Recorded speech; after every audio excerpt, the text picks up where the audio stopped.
All right. Before we get started with all of this, I am just going to make sure everything is connecting and say hello to everyone. If you are joining us on this live about the Trump verdict, we've been meaning to go do a live about this for a while now, and I guess now is the time. Today is the day to go live about this. Okay. So I am just waiting. The Instagram it disappeared. That's okay. We don't need to have it on there. Okay. Yeah. So it disappeared as soon as I tried to do it. That's okay. So that's your Instagram. Yeah. I can do mine. Hold on 1 second. 1 second. We're just going to make sure everything is connected. First of all, I'm going to say hi to everyone. Hello. How is everyone? Can you hear me fine? We don't have a mic. We're not professionals.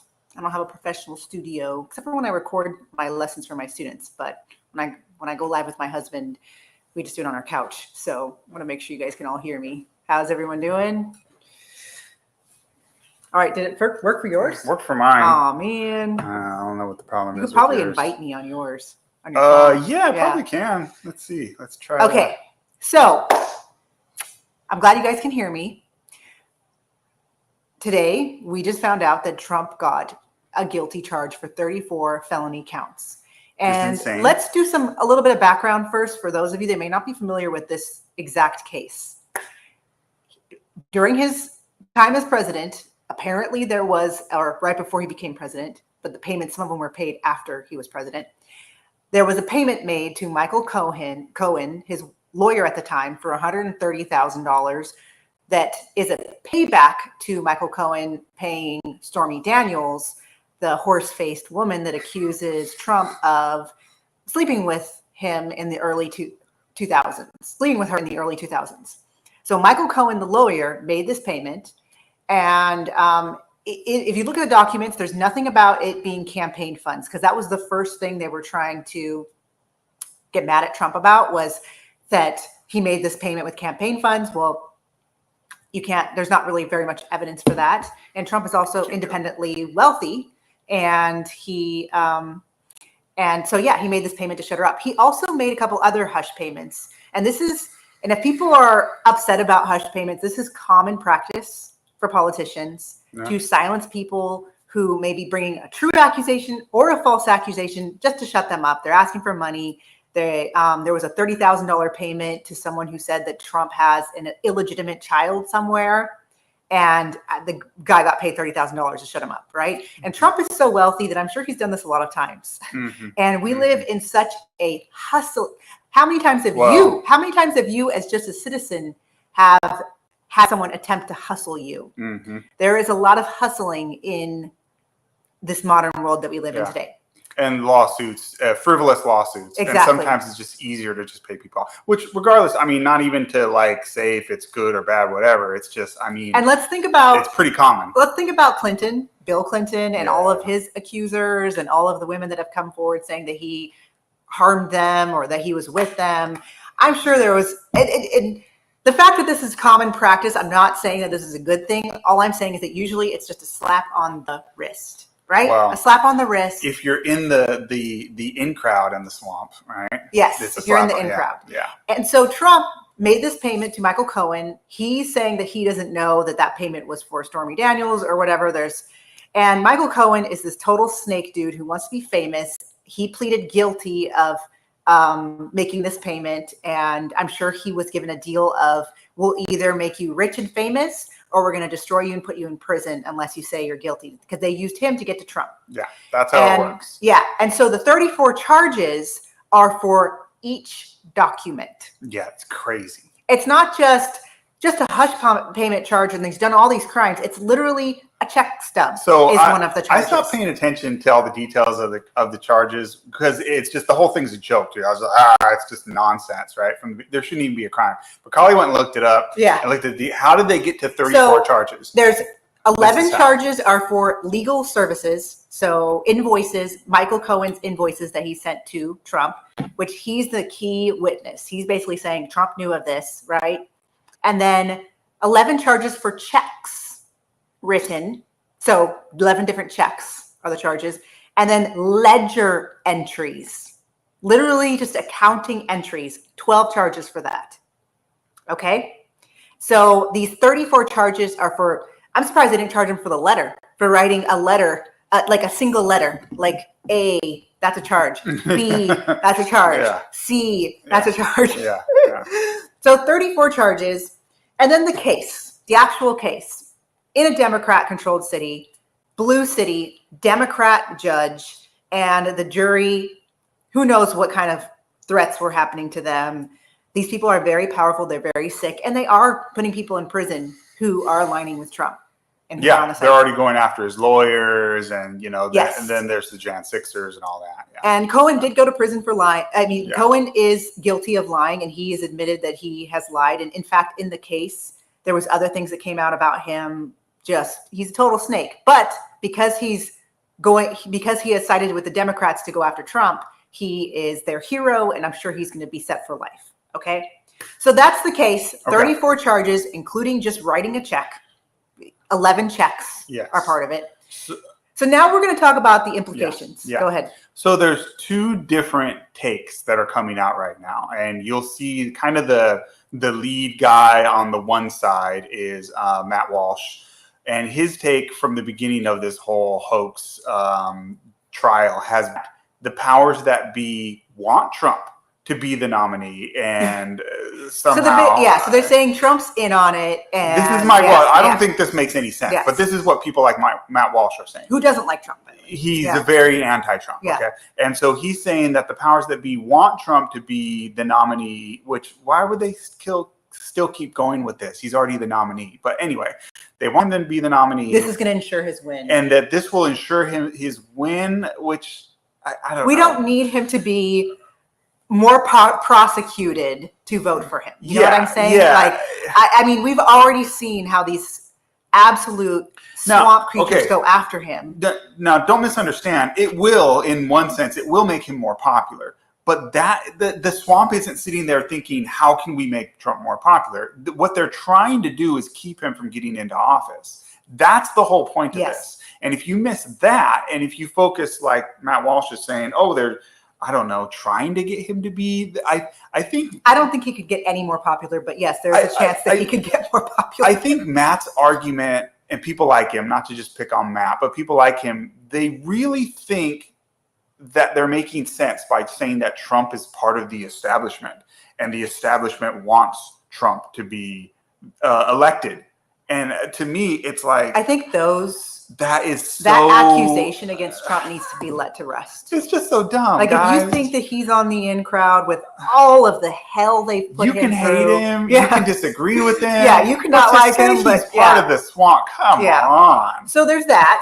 But then there's also a lot of people right now, a lot of people, especially on the left, are looking up, can Trump still run as president as a felon?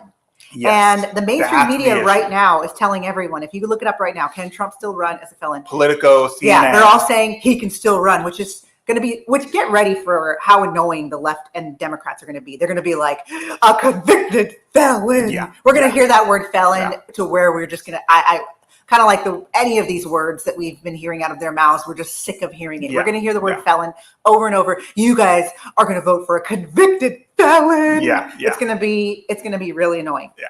Anyways, so right now they're all putting out articles saying, yes, he can still run as president. Isn't that awful? Isn't that crazy that we have a system? There's nothing in the Constitution that says that you can't have a convicted felon or someone who has served jail time run. So you want to talk a little bit about that? That's the question. Yes. And it depends on the different states. It depends on which state you're in. And so if you ask me, my personal opinion is that they are doing this whole thing to check the box and say he is now a convicted felon. Which states can we keep him off the ballot in? And so the question becomes, and all it takes is one or two swing states or even a red state. For example, Florida, technically, you're not supposed to be able to run for office if you're in Florida. Now, if they are able to keep him off the ballot in a state like, let's say Florida, then it's game over. I mean, the way our elections work, it's so razor thin in the electoral college. All it would take was either one swing state or one big red state, and it's over. It's game over. And so there's a debate right now, and I think what you're going to see is, especially in swing states, you're going to see some people, like say Arizona, for example. Remember Arizona? They just rigged their last election with the. You're not allowed to say that. Well, yeah. Well, that's part of the reason why I got a strike. So. Okay. Well, whatever. Okay. Maybe we'll do it on the. So their Secretary of State ran for office while being in charge of their elections. So right there, that should be right. Think about that. You think Arizona is going to now, when they have Democrats in power there, they're just going to be like, oh yeah, convicted felon can be on our ballot? I don't think so. They were already trying to get him off the ballot. And that's the whole thing. He can still run, right? But they can remove him from the ballot in certain states. And they're already fighting to do that before this felon charge. And so now we're headed to a point where a lot of these states, especially swing states and blue states, they're going to remove him from the ballot. And you won't see his name. And so then here's what's going to happen because of that. Yes. So we're going to start seeing the news about that again, because we were already dealing with that a couple of months ago. And we're going to start seeing the fact that these states are going to be pushing to remove him from the ballot. So now we're going to hear all of the swamp creature Republicans who want another candidate, who don't like Trump, say Trump should do the good thing. Since he's not allowed to be on the ballot, he should save our country and withdraw. Yes. And then you're going to hear that narrative. You're going to see somebody like DeSantis or Nikki Haley pop back up and say, hey, it really sucks what they're doing to Trump. It's wrong. But we can't have Biden win. We can't have 4 more years of Biden. Yeah. And Trump's not allowed to run in these states, or he's not going to be on the ballot. So you guys need to have me instead. Yep. So I think that's what we're going to see over the next couple of weeks. If you, I don't know, like I said, or like Holly said, there's conflicting reports on this right now from the left, which is interesting to see. It's coming out so quickly. Politico and CNN, within minutes of this case, dropped articles saying, don't worry, Trump can still run for office. I think what they're doing is they're trying to run out the clock and say, don't worry. Yeah. And then as we get closer and you see, oh, wait, this state kept him off the ballot, then it's going to be too late. So, I mean, there's the appeals process and all that, but I think that's what you're going to see happen. Otherwise, you got to think, who benefits from all this? They're not going to do this just to make Trump more popular. That's not what they're doing. They're doing it right before the election for a reason. And they're not stupid. They know that this doesn't make him less popular. It makes him more popular. They know that. They're not dumb. So what are they doing? They don't want him elected. They want to keep him off the ballot. And people like this, the people that we have in power right now, and we all know how they got to that place. Whether you think it was, think something I cannot say that happened in 2020 or not, there was a lot of shenanigans that happened in 2020. Regardless, just COVID alone, the worldwide psyop of COVID alone was enough to be like, that was some major to collapse his economy. Okay. So the people that are in power right now, are they going to give it up easily? I don't think so. And they can't stand Trump. They hate him, and they never want to see that man in the White House again. So I think it's good to have hope, but I also think it's good to be realistic. And here's kind of some bad news. If Trump does win in November, what are they going to do to him? They're going to immediately start working to impeach him. Mm-hmm. They are also going to cause as much chaos in this country so that they can blame him, kind of like what they did in 2020. Mm-hmm. Cause chaos, riots, shutdowns, and blame him. Because remember, when Biden got inaugurated, I'll never forget, literally within a week, New York and blue states started opening up their restaurants for indoor dining. Mm-hmm. Yep. So, but if Biden wins, we're screwed too. So I think the best thing to do right now is to hang on to your faith. Yes. You are a believer, and hang on to the fact that we are going to go through some troublous times right now. But the war is already won over good and evil. Amen. And right now we're going to see evil people prospering and evil people seeming like they have won the small battle. It's this lame earth, right? In our country, which isn't doing that great anyways. And it's going to be discouraging, but please do not be discouraged. And also, we need to fight to the finish. don't give up, even though it may seem like, wow, this thing, and I don't doubt that things are going to get worse, especially coming towards election time. They have so many tricks up their sleeve. Don't give up, but also just keep in perspective that if things do get worse, that there is a light at the end of this tunnel. Yes. But keep praying for our country, keep praying for the president. That's pretty much all I have to say. I don't know if you want to say anything more. Yeah, I mean, just the idea that, look, I mean, hey, I hope I'm wrong. I hope I'm wrong, but I don't see any logic in why they would do all this, why they would go through all this, and then at the same time, they hate him. They're doing this for a reason. So, what they've been doing for years now against the guy, it's all this is what they're trying to do. So don't be surprised. What I would say right now is, like Holly said, number one, keep to your faith, but also red states should have done this months ago, but they should be pressured right now to make sure, red states and swing states, that there's no glitches. There's no possible legal things that can keep them off the ballot in red states and swing states. They should have done this months ago because they knew it was coming. But yeah, and I agree with you on that. And I'm going to go back to my statement I just said before, and that is these people are going to flip out no matter what, whether Trump wins or Biden wins, and whether whoever, even if it's not rightfully won, these people are going to flip out. They have an agenda to destroy this country. We can't have a shining star in the world if we want to bring in a globalist agenda, globalist government, right?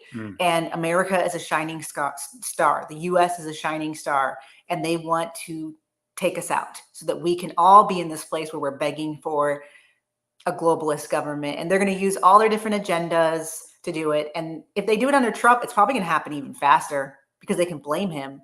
So just know that there is a plan in all of this. There's a plan that's done by evil people, but then there's a plan that's by God, and God's plan always works out in the end. It may seem a little rough at first, but we know how it ends. We know how it ends.